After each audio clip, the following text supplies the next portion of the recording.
So welcome back to the shop, friends. I saw this crazy thing on my friend Taurus Crawl's channel, and I had to get one and find out, is it really that good?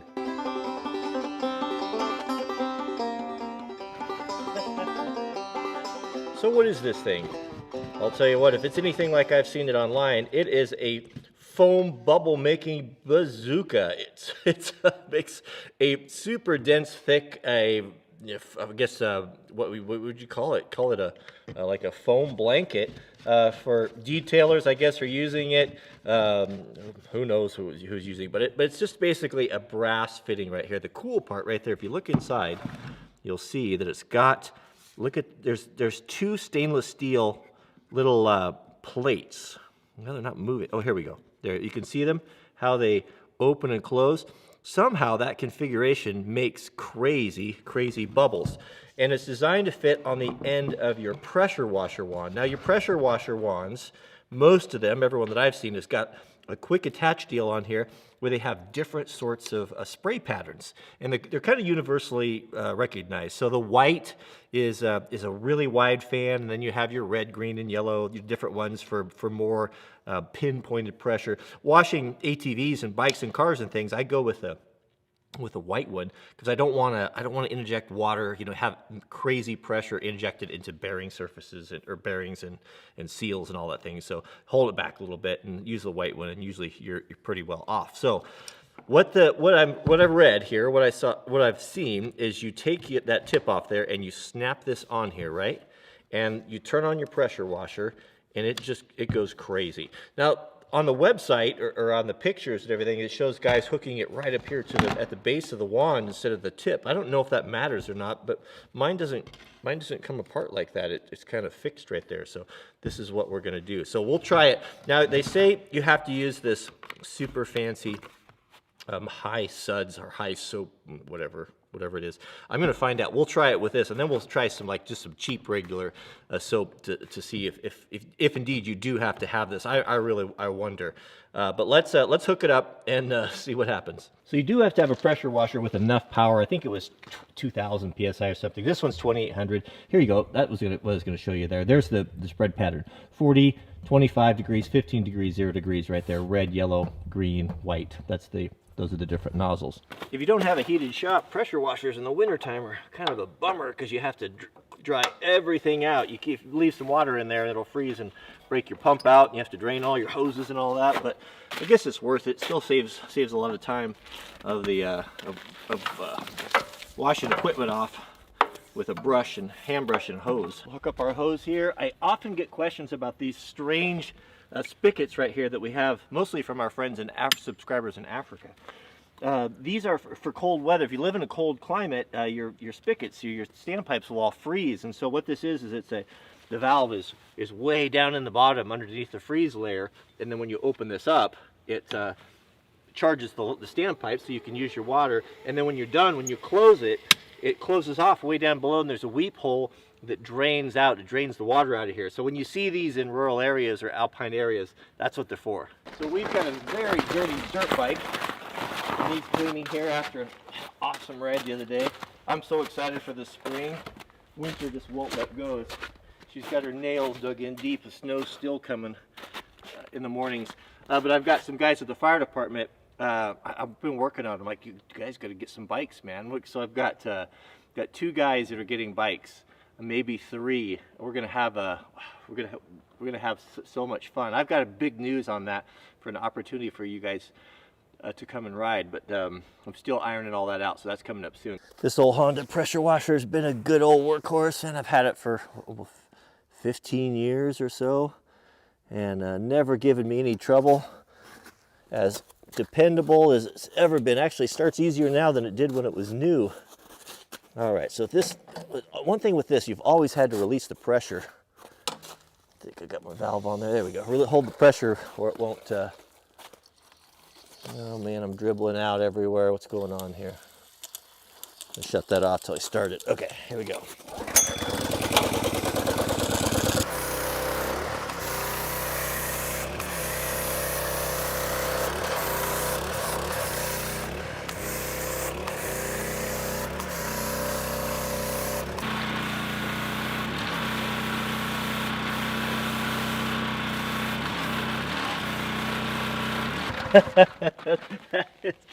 check that out. That's some Mr. Bubble right there.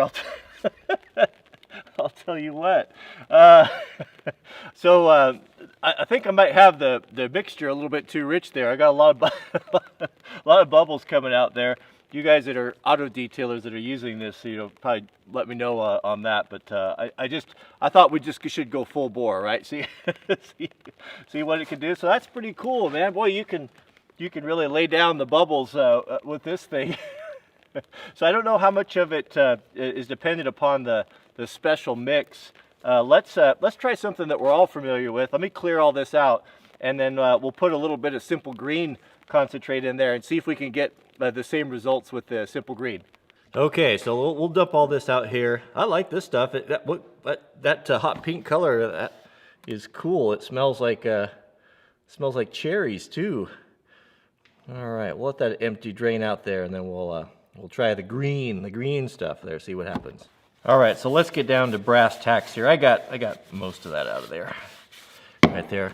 So do we need the super fancy, high sudsing soap, or can we just use something that we have around the house? So this is a Simple Green high purpose cleaner. Simple Green, I like Simple Green. I used to use it for when I had my wrecking yard for washing parts because it's non-toxic. Some of those chemicals are pretty gnarly, and it works good. It has an interesting story behind it. Boy, grief, I'm spilling more than I'm getting in there.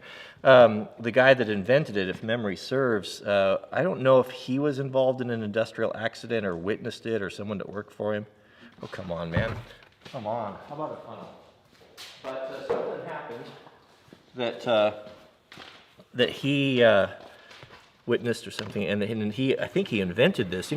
Necessity is the mother of invention. It's kind of like the story of remember the old cars, the Model Ts that had hand crankers? Probably don't need that much. Hand crank starters. It was General Motors or Clackamas or Cadillac or something. I think they lost, one of them that owned the company or was an executive lost a family member by one of those kicking back, and it killed them, and they invented the electric starter from that. So kind of the same principle. All right, let's hook that up and see how the Simple Green does. So in full disclosure, this is actually not a dirt bike here. It's a green screen that I use. Some guys called me out on the last video for using a green screen, and I didn't make it clear that I typically do use green screens. So, but I think we'll get the same effect. It shouldn't make that much difference. All right, there it is, the Simple Green. Let's see if we can get Mr. Bubble going with that.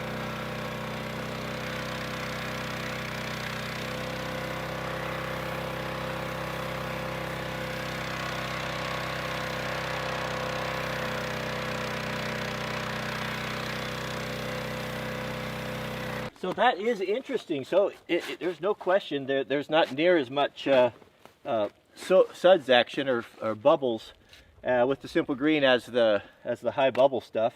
Does that really matter?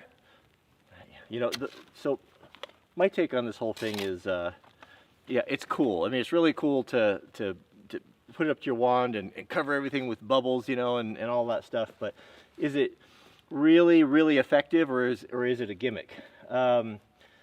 Something like this for ATVs, I mean, what's the purpose of a detergent? The detergent is to get grease, cut grease and oil, like your Dawn, when you're washing dishes.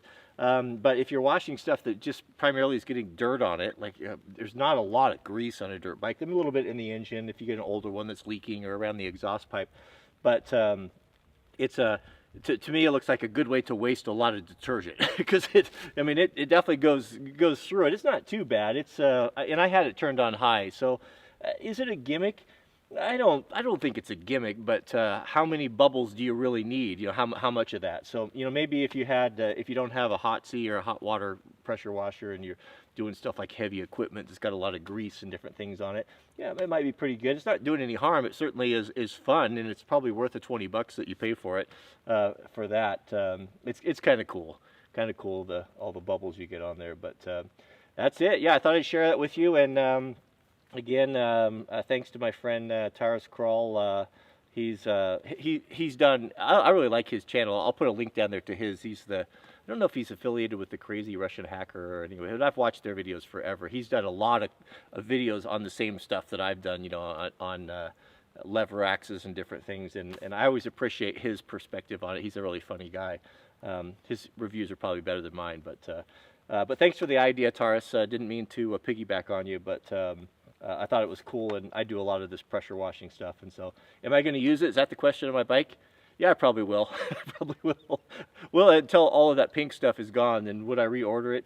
I don't know. Maybe. I might. I like it. I think it's kind of cool. So it's only 20 bucks. It's not a big deal. All right. I'll put a link here in the subject heading, an Amazon link, if you guys like to support the channel and you like to have lots of bubbles when you're washing your cars or dirt bikes, you can get one. And that's it. We'll see you guys on the next video.